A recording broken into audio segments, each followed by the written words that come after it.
बिस्मिल्लाहिर्रहमानिर्रहीम। अस्सलाम वालेकुम व्यूअर्स। आज जो रेसिपी मैं आपके लिए बनाने जा रही हूँ वो है कैरमल ब्रेड पुडिंग। ब्रेड के साथ ये पुडिंग हम तैयार करेंगे और साथ में कैरमल बनाएंगे। कैरमल बनाने के लिए जो चीज़ें हमें चाहिए हैं वो 1/4 कप मैं चीनी ले रही हूँ और बहुत थोड़ा सा यानी हाफ़ टी स्पून है, लेकिन शायद उससे भी कम, बिल्कुल थोड़ा सा हम घी इस्तेमाल करेंगे। आप बटर भी इस्तेमाल कर सकते हैं, मैं देसी घी इस्तेमाल कर रही हूँ।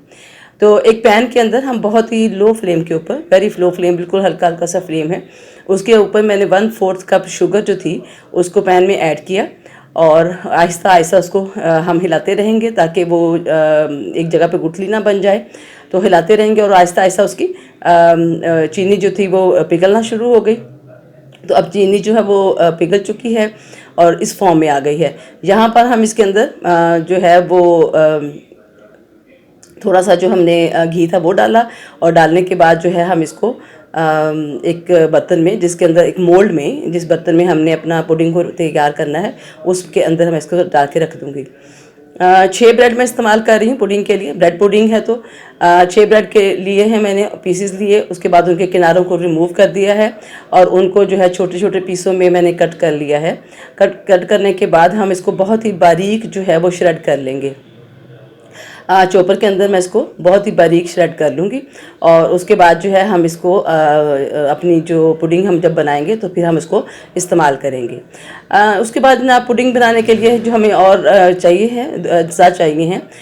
4 खाने के चम्मच जो हैं वो मैं कस्टर्ड पाउडर इस्तेमाल कर रही हूँ, वनीला फ्लेवर है मेरे पास। और उसके अलावा जो 5 टेबलस्पून शुगर है और 1/4 कप जो है वो इस्तेमाल करूँगी मैं कस्टर्ड को मिक्स करने के लिए, और ये नॉर्मल टेम्परेचर दूध है। और इसके अलावा 2 कप जो है वो मैं इस्तेमाल करूँगी जिसके ज़रिए हम पुडिंग तैयार करेंगे।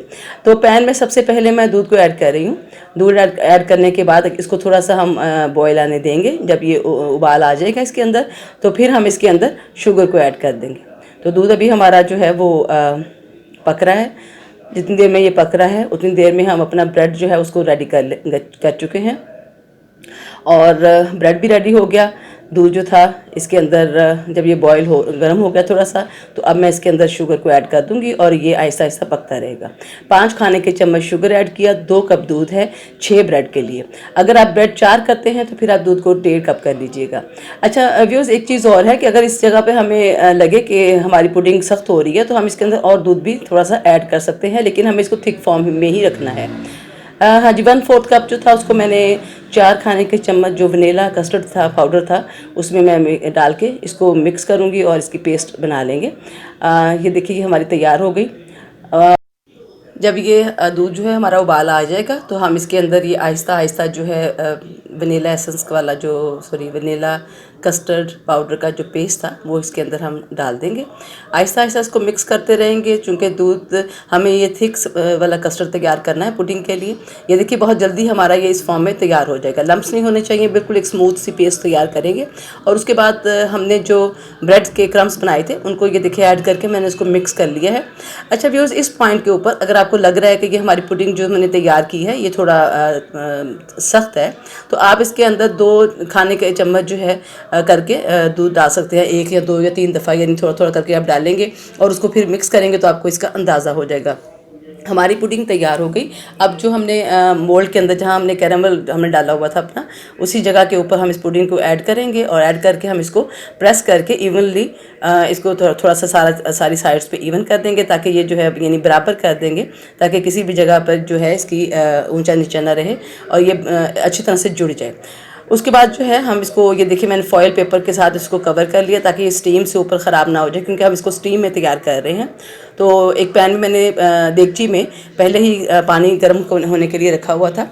उसके अंदर ही मैंने जो है वो स्टैंड को रखा, उसके ऊपर जो हम रख देंगे अपना पुडिंग वाला जो मोल्ड था उस बर्तन को रख देंगे और तकरीबन ये 20 मिनट के लिए हम इसको स्टीम पे पका रहे हैं। सब कुछ तैयार है लेकिन जस्ट हम इसको जो है स्टीम कुकिंग इसको करना है।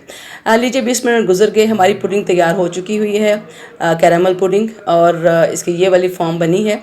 इसको हम थोड़ा सा किनारों से छुरी के साथ अलग कर लीजिए और उसके बाद फिर हम इसको एक प्लेट के अंदर जो है ट्रांसफ़र कर लेंगे। व्यूअर्स, ये जो पुडिंग है ये अक्सर होटल्स में अगर आप जाएं और वहाँ पर आप खाना खाएं तो स्वीट डिश की जो टेबल होती है उसके ऊपर ये वाली पुडिंग आपको अक्सर नज़र आएगी। शायद उस टाइम हमें एहसास ना हो कि ये बहुत ही आसान बनने वाली एक पुडिंग है।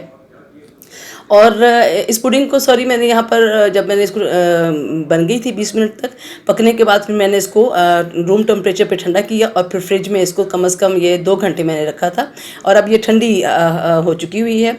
और पुडिंग जो है ये ठंडी ही ज़्यादा मज़े की लगती है।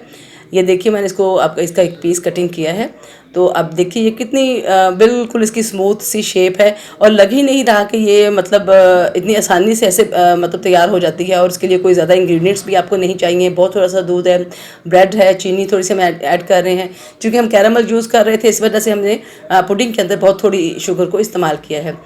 और यूँ हमारी ये देखिए जी मज़ेदार पुडिंग तैयार है। व्यूअर्स, इस रेसिपी को ज़रूर ट्राई कीजिएगा। बहुत ही मज़े की रेसिपी है और बड़ी कूल एंड चिल किस्म की रेसिपी।